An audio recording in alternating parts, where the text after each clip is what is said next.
Hello everyone! Welcome to Star Walker's channel.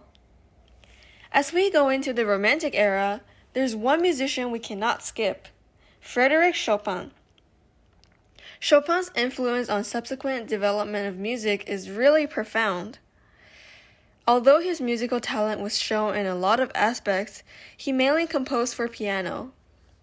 Until today, we still hear a lot of his music, especially the nocturnes. Let's push our time back to the 19th century and walk through Chopin's life together. Chopin's full name is Frédéric František Chopin. On March 1st, 1810, Chopin was born in a small village near Warsaw, Poland named Zelazowa Wola. I know this name is kind of funny to say. His father, Nicholas, was a French immigrant and played flute and violin, and his mother, Justina, was a Polish piano teacher. Chopin had three sisters, Ludwika, who was 3 years older than him, and two younger sisters, Emilia and Isabella. Throughout his life, Chopin was fairly close with Ludwika, who would eventually accompany him until his death. Since childhood, Chopin took piano lessons from his mother. He displayed his musical talent from a young age. By 7, he was already composing music on piano. He also gave performances, and everyone in Poland was fascinated by this fun, happy child.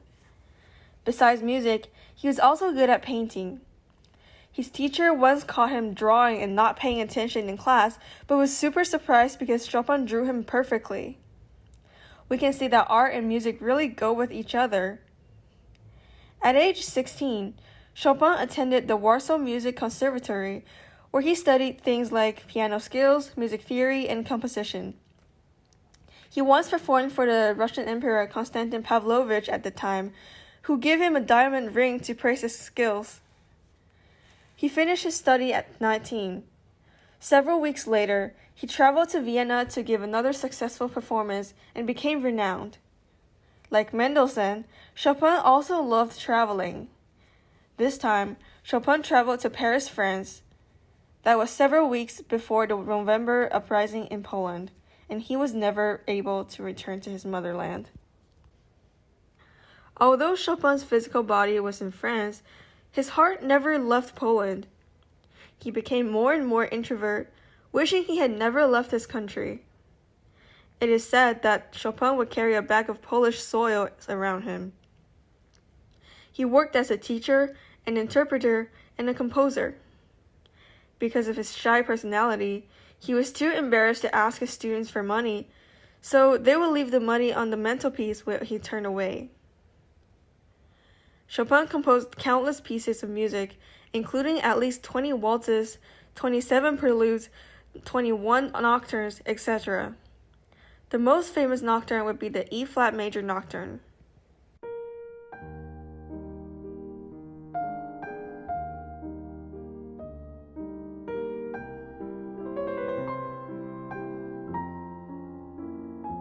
Chopin met a whole lot of musicians in France too, and became friends with them, like Felix Mendelssohn, Robert Schumann, Hector Berlioz, and Franz Liszt.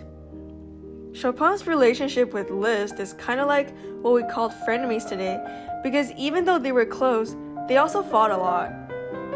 One time Liszt was performing a nocturne Chopin wrote, but added some decorations. Liszt always loved them. And Chopin got really angry, and he was like, "Just play what I wrote. You're not supposed to do that." And obviously that wasn't a pleasant event for them, and they kind of stayed away from each other since then.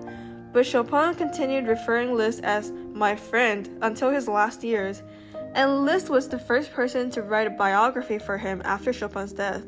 So you can see the love-hate relationship here. In his friends' eyes, Chopin was a total introvert. Liszt called him all sadness. Chopin didn't really enjoy giving public performances. He mostly played for his friends at these private parties, and even then, he would put out the candles in the room and play in darkness. Chopin had changed from that happy child to a silent and gloomy character. It's kind of like resonating with his personality. His health got bad quickly too.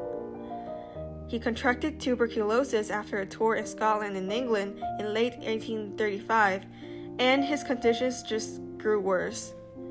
Realizing that he couldn't make it far, Chopin asked his elder sister Ludwika to bring his physical heart back to Poland after his death. On October 17, 1849, Chopin asked a Polish countess who had been taking care of him to sing the Polish national anthem. When she finished the song, Chopin said his last words, "Mother, my poor mother," and closed his eyes forever. His funeral was held at the Madeleine Church in Paris. Chopin's friends poured Polish soil over his grave at the Père Lachaise cemetery, and Ludwika placed Chopin's heart in a crystal jar and took it back to Warsaw. It is now in one of the pillars in the Holy Cross Church. The poet of piano could finally rest with his mother country. Now that we're done talking about Chopin's personal life, let's get excited because we will talk about his love life.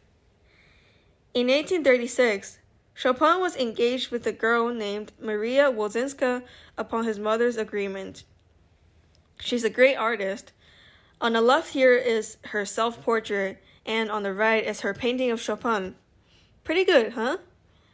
However, because of Chopin's poor health, Maria's father refused to recognize their relationship, so the two lovers eventually separated in 1837.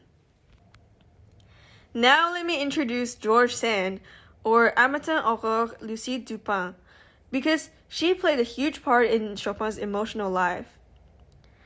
Sand was one of the most influential writers in Europe, and George Sand was her pseudonym because she didn't want the fact that she was a female to step in her way. She also had a really unusual character, especially in that time. She would wear men's clothes because they were more comfortable, and she also smokes, which is really unusual for women. Chopin met Sand at a party in 1836 and got intrigued with this interesting girl. By that time, Sand was divorced and had 2 kids. Their relationship lasted almost 10 years. Chopin wrote this minute waltz, also Waltz of the Puppy in French, for Sand.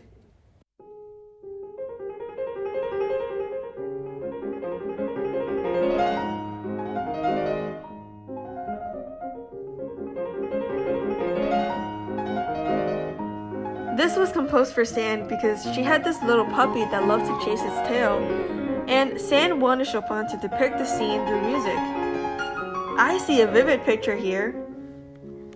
Their relationship got worse as Chopin became more ill, and at the end, she dumped him because Chopin sided with her daughter Solange in a mother-daughter argument, and she thought that Chopin was in love with her daughter all this time and not her.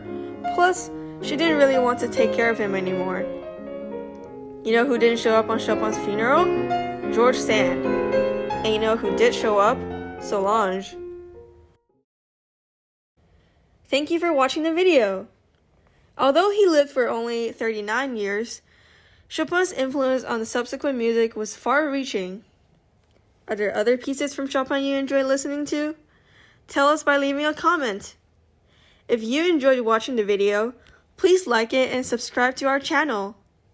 Maggie and I started this channel to share historical musicians and artists, so if you're interested, please check out our previous videos. See you next time!